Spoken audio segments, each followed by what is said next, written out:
Punsi na yakaiba ayukta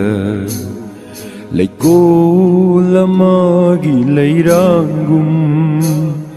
Punsi na yakaiba ayukta Laiko lamagi layranggum Satnami usa amada Manglan kaya galoy na Satnami usa amada Manglan kaya galoy na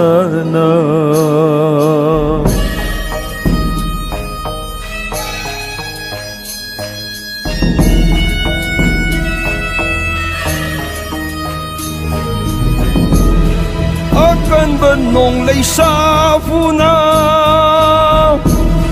May kay kagda na humbiki Tamoy anido senaki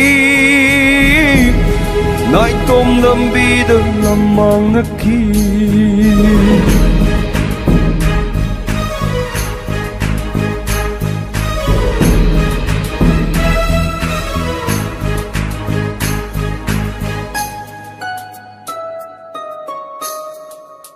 Nung damba na tamlamba ang agpa Tung lare mi kup sekap na ba Nung damba na tamlamba ang agpa Tung lare mi kup sekap na ba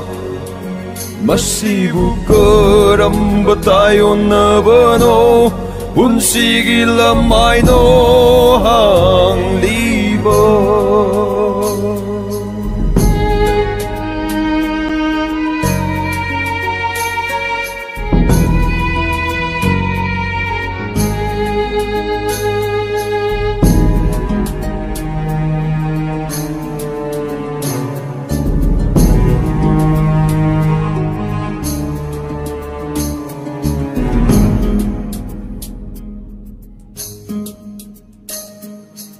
Amoy na dilay man chandana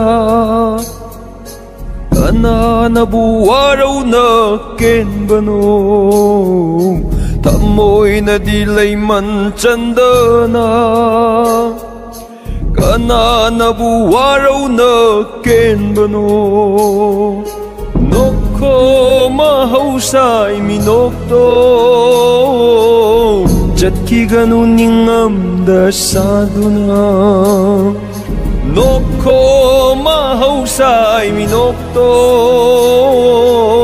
Jatki ganuning amdasado na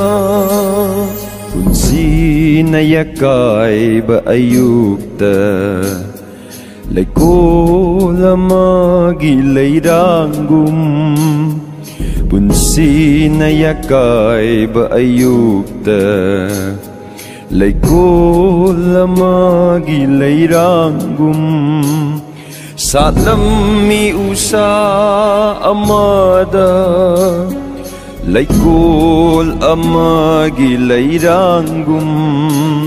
Satnami usa amada Manglan kaya galoy na